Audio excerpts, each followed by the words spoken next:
एक कुएं के अंदर से निकलती हैं दो बोरियां और उन बोरियों के अंदर जो मिलता है उसे देखकर पुलिस के भी होश उड़ जाते हैं। एक महिला की लाश, लेकिन सिर गायब, पैर गायब। 7 दिन तक पुलिस अंधेरे में हाथ पैर मारती रही और जब 7 दिन बाद इस खौफनाक पहेली से पर्दा उठा तो सामने आई प्यार, धोखे और ऐसी हैवानियत की कहानी जिसे सुनकर आपकी रूह कांप जाएगी। कैसे एक लिव इन पार्टनर बन गया हैवान, क्यों उसने अपनी प्रेमिका के जिस्म के 7 टुकड़े कर दिए और कैसे पुलिस ने कातिल का हाफ एनकाउंटर करके उसे घसीट कर बाहर निकाला।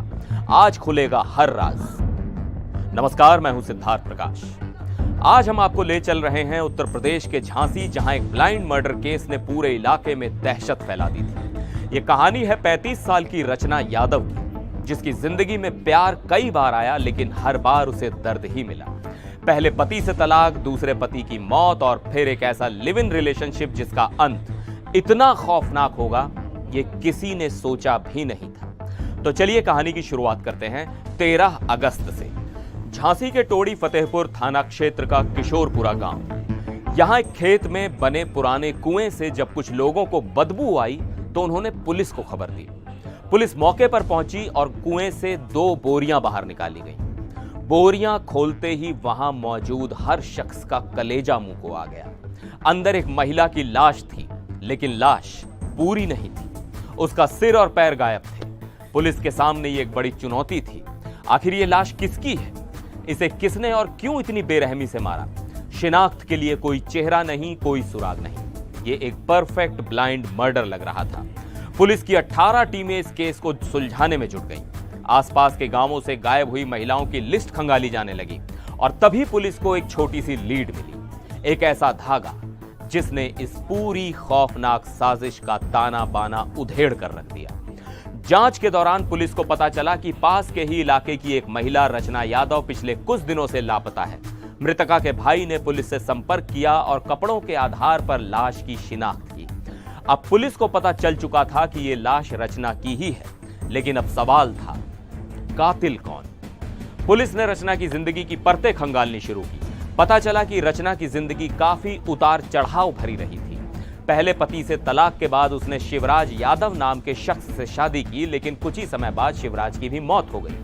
अकेली रचना की जिंदगी में 2 साल पहले एंट्री हुई महेबा गांव के पूर्व प्रधान संजय पटेल की। संजय पटेल पहले से ही शादीशुदा था, लेकिन वो और रचना गांव के बाहर लिव इन में रहने लगे। सब कुछ ठीक चल रहा था, लेकिन अब रचना संजय पर शादी करने का दबाव बना रही थी। वो इस रिश्ते को एक नाम देना चाहती थी, लेकिन संजय के लिए यह मुमकिन नहीं था। वो अपनी पहली पत्नी को नहीं छोड़ना चाहता था। रचना की यही जिद उसकी जिंदगी की सबसे बड़ी भूल बन गई। संजय उसकी जिद से इतना परेशान हो गया कि उसने प्यार का रिश्ता खत्म करने के बजाय रचना को ही खत्म करने का फैसला कर लिया। और उसने ये खौफनाक काम अकेले नहीं किया, उसने इस साजिश में शामिल किया अपने एक रिश्तेदार संदीप पटेल और एक दोस्त दीपक आहिरवार को। 9 अगस्त का दिन, तारीख तय हो चुकी थी रचना की मौत की। संजय ने रचना से कहा कि चलो इलाज के बहाने बाहर चलते हैं। रचना को क्या पता था कि यह उसका आखिरी सफर होने वाला है।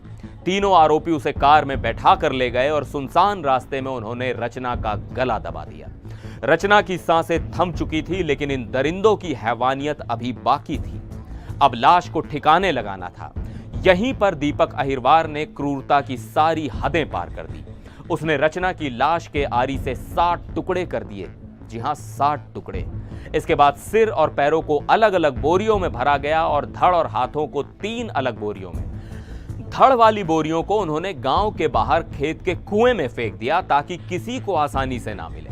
और पहचान छिपाने के लिए सिर और पैरों वाली बोरियों को रेवन नदी में फेंक दिया। उन्हें लगा कि उन्होंने सारे सबूत मिटा दिए हैं, लेकिन वो कहते हैं ना, कानून के हाथ बहुत लंबे होते हैं। जैसे ही पुलिस को रचना के live in partner Sanjay Patel के बारे में पता चला, पुलिस ने उसे उठाया। पहले तो वो नाटक करता रहा, लेकिन जैसे ही पुलिस ने सख्ती दिखाई, वो टूट गया और उसने पूरी कहानी उगल दी। उसने अपने दोनों साथियों संदीप और दीपक का नाम भी बता दिया। पुलिस ने फौरन संजय और संदीप को गिरफ्तार कर लिया, लेकिन तीसरा और सबसे खूंखार आरोपी दीपक आहिरवार फरार हो चुका था। पुलिस ने दीपक पर 25,000 रुपए का इनाम घोषित कर दिया और फिर 21 अगस्त की रात पुलिस को खबर मिली कि दीपक अहिरवार कहीं भागने की फिराक में है। पुलिस ने जाल बिछाया। जैसे ही पुलिस ने उसे रोकने की कोशिश की, उसने पुलिस पर फायरिंग कर दी। जवाबी फायरिंग में पुलिस की एक गोली सीधे दीपक के पैर में जा लगी। वो वहीं गिर पड़ा। पुलिस ने उसे गिरफ्तार कर अस्पताल में भर्ती कराया और इस तरह रचना हत्याकांड के तीनों आरोपी अब सलाखों के पीछे हैं। तो देखा आपने, एक रिश्ते का इतना खौफनाक अंत। शादी का दबाव बनाने पर एक जीती जागती इंसान के 60 टुकड़े कर दिए गए। ये कहानी हमें सोचने पर मजबूर करती है कि आखिर हमारा समाज किस दिशा में जा रहा है, जहां रिश्तों में भरोसे की जगह इतनी हैवानियत ने ले ली है। इस केस में यूपी पुलिस की भी तारीफ करनी होगी, जिन्होंने 7 दिन के अंदर इस ब्लाइंड मर्डर को सुलझाकर कातिलों को उनकी सही जगह पहुंचा दिया। इस मामले पर आपकी क्या राय है, हमें कमेंट्स में जरूर बताएं। मिलते हैं एक और वीडियो में, तब तक के लिए नमस्कार।